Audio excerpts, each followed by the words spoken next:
Coming up on today's episode of Airborne Unlimited, the AMA wants to work with the FAA to speed resolution to UAV issues. Stall warnings are heard on AirAsia Cockpit Voice Recorder, and the Obama administration is urged to fast-track airplane carbon cut.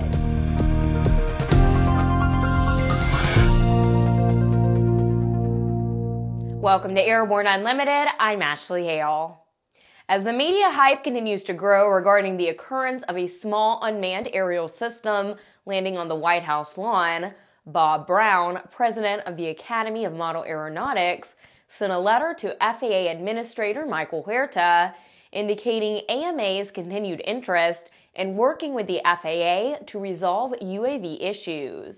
In Brown's letter, he said in part that the, quote, AMA has always believed that the best and perhaps the only way to successfully manage the recreational community is through a community-based set of safety guidelines and the combined efforts of the FAA and AMA, end quote. Brown added, quote, although we may differ in some respects regarding FAA's interpretation of the special rule for model aircraft and Congress's intent in Section 336 of the FAA Modernization and Reform Act of 2012, AMA continues to be supportive of the FAA and its mission to ensure the safety of the national airspace system, end quote. In reference to the fact that federal regulations regarding UAS operation are still 18 to 24 months away, Brown said, quote, I think we would all agree that the need is more immediate and that everyone would benefit from a collaborative effort to help provide the guidance to enthusiasts that is so sorely needed today, end quote. An investigator on the team working to determine what happened to AirAsia Flight 8501 says that the cockpit voice recorder captured the sound of stall warnings and the pilots working to regain control of the Airbus A320. The investigator spoke on condition of anonymity because he was not authorized to speak to the media, which seems to us to be an odd way to release information. It's reported the source, who is affiliated with Indonesia's National Transportation Safety Committee, said that there were times on the voice recorder when the sound of the warnings overpowered the voices of the cockpit crew. The source told reporters that the data recorder also showed that in the final minutes of the flight, the airplane, quote, climbed at a speed which was beyond normal, end quote. We at ANN have covered many accident investigations, and we find the process being used in this investigation unusual to say the least. After the break, environmental groups urge the president to clean up airliner pollution. There's a difference between charting a steady course and pushing for the ceiling.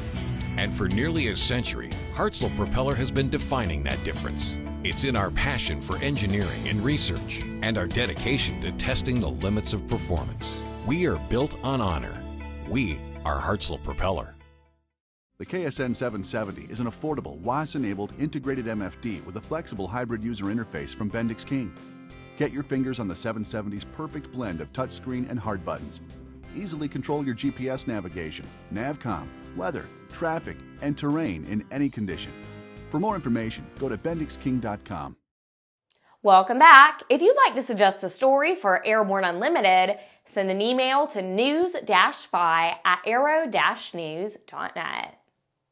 6 national environmental organizations have called on the Environmental Protection Agency and the FAA to move quickly to set emission standards to curb greenhouse gas pollution from the nation's aircraft fleet.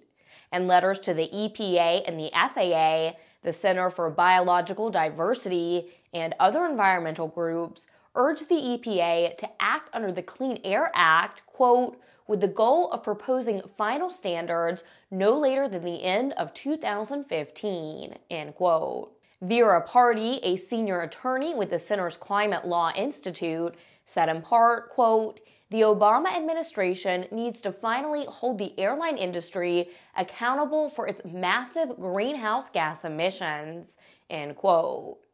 In the meantime, be prepared to pay much more to fly in the future. Well, with some 2,000 aero-TV programs webcast to cyberspace, it's fun to look back and enjoy the places we've been, the pilots we've met, and the planes we've flown. Here's a look at one of our favorite aero-TV classic episodes. Right, the P2008 Turbo, actually, we've already got 2 of them flying in the US, and we got 2 sales at this show, both very high-end models, G3X equipped. Tecnam has been in the LSA game almost from the day the LSA rules were released. In this video, ANN's Jim Campbell gets the lowdown on the Tecnam line of aircraft. Search Tecnam Juggernaut on Aero-TV's news channel. After these messages, Airbus Helicopter's EC-135 T2+ makes its first flight. AML's patent-pending wireless induction charging system eliminates confusion over those charging cables, cuts down cockpit cable clutter, and allows you and your passengers to fly cordless and eliminate the cable nightmare. www.aviationmodificationleaders.com.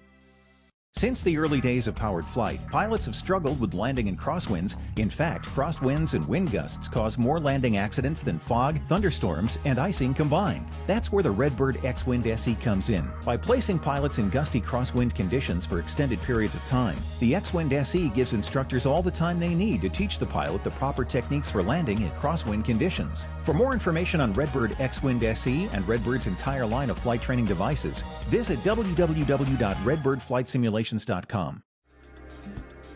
Sandia introduces the new SAI 340 Quattro standby instrument, TSO'd airspeed, attitude, altitude, and slip. With integral backup battery, safety never looked so good. See it now at www.sandia.aero. Welcome back. With so much news coming out of the aviation industry, we're summarizing some other interesting stories in a brief segment we call Around the Patch.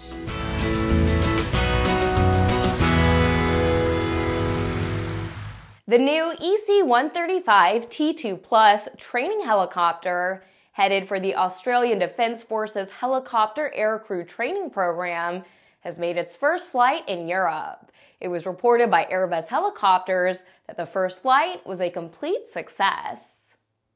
The NBAA and other aviation advocacy groups have endorsed the Know Before You Fly initiative that promotes UAV operators to share the national airspace system in a responsible way. The NBAA has a dedicated website to address the issue. If you're in the Sunshine State on February 28th and looking for a place to go, Wipaire is holding a grand opening of their service center in Leesburg, Florida. There will be lots to do, including door prizes and some cool planes.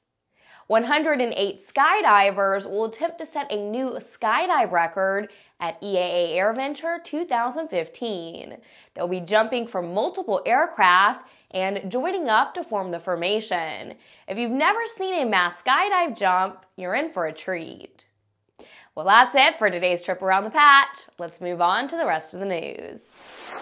In the absence of clear federal regulations governing the use of small unmanned aerial vehicles, we're seeing numerous local regulations, both at the municipal and state level, being proposed to control the operation of these aircraft. Now we see a bill making its way through the Arkansas legislature that would make it illegal to capture, possess, or distribute virtually any image associated with a UAV. The bill references the unlawful use of an unmanned vehicle or aircraft to capture an image. The text of the bill defines various levels of captured images that would be prohibited and specifies that a violation of the new law would be a Class C misdemeanor, leading to a penalty of $1,000 for each image captured. It appears that the bill does not specifically mention videos.